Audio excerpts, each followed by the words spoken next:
Would you take health and fitness advice from me? I mean, what exercises to do in the gym and how to do yoga? Do I look like a guy who would know that kind of stuff? How about medical advice? Or maybe parenting advice?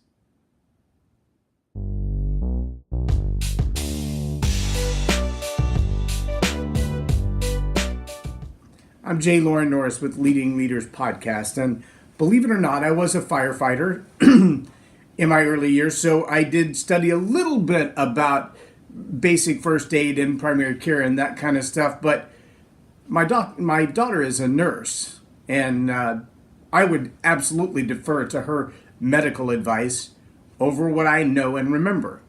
Now, there's some basic stuff, but beyond the basics, I'm going to defer to her or my friends who are actual physicians, because I don't take medical advice from my auto mechanic, nor do I ask my physician friends for mechanical advice on my car or electrical advice on my house.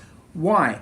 It seems like a no-brainer, right? It seems like it'd be really simple to understand that in the field of someone's expertise, in the field where they've studied and practiced for years, you might be able to get some good advice from them. Now, parenting, there are experts in the field of psychology, in clergy, in raising kids, even people who have 6, 7, 8, 10, 12, 15 kids that they've raised that, will be honest and tell you, the older I get, the more I realize how little I know. My baby is now 20. We've raised 4 and a couple of extras along the way, and we have 8 grandchildren. And understanding the behavior and the actions of young people, we're getting pretty good at that. We also spent almost 10 years every single weekend with anywhere from 250 to 790 8 to 14-year-olds. So yeah, we got really good at understanding their behavior and knowing what's coming next and predicting their outcomes. But parenting advice is a hard one to give. See, the challenge we face today is that there are so many would-be experts in the fringe. They want to give you all the advice in the world. They want to tell you how their idea is incredible and it's going to change your life. It's going to make you a lot of money. It's going to make you rich and famous. It's going to make you powerful and influential. It's going to change the history of what you've experienced so far. Now, I've shared it to my Facebook page because it's flabbergasting and mind-numbing to me. But there was a story done by John Stossel about a couple of guys who decided they wanted to spoof the periodicals or the well-known documents of the university. These research documents. You know, you hear a study done in 2013 says that horses can fly when given enough estrogen.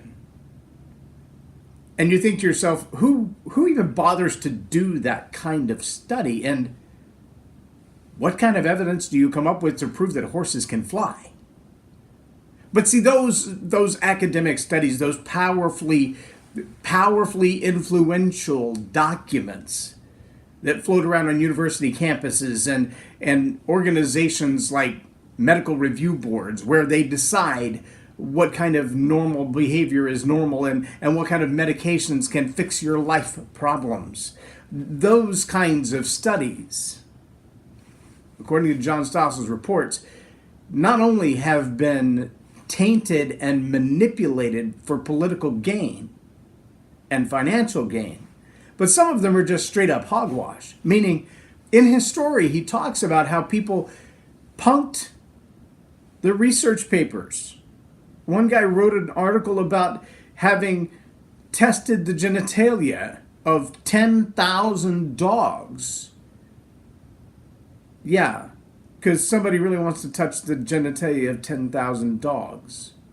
But he wrote it in his article that he did this and he came up with these results, and you have to watch it to see how fascinating he comes up with this stuff. The truth of the matter is, at the end of the day, he's a mathematician. He doesn't study social sciences. He's not a veterinarian. He doesn't know anything about dogs. But he wrote a paper about place and culture and used this study of the dog's genitalia to prove that there is a rape culture.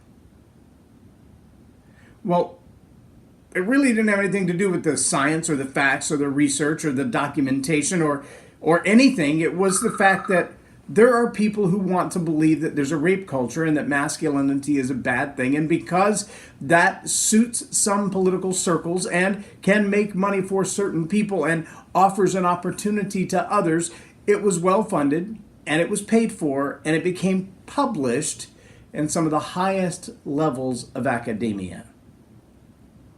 Now, in the video, and I want you to watch it, just scroll down on my Facebook page a little bit, and you'll find that in the study, he says, we made the whole thing up. We sent out dozens of fake academic studies to see how many of them would be accepted.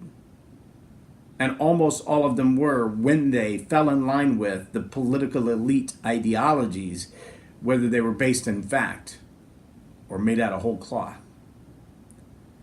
And I'm going to challenge you today, as leaders, you're responsible for the content and the information that you lead others with, which also means you should do a little bit of homework in figuring out where you're going to get your leadership advice, where you're going to get your communications advice, where you're going to get your parenting advice.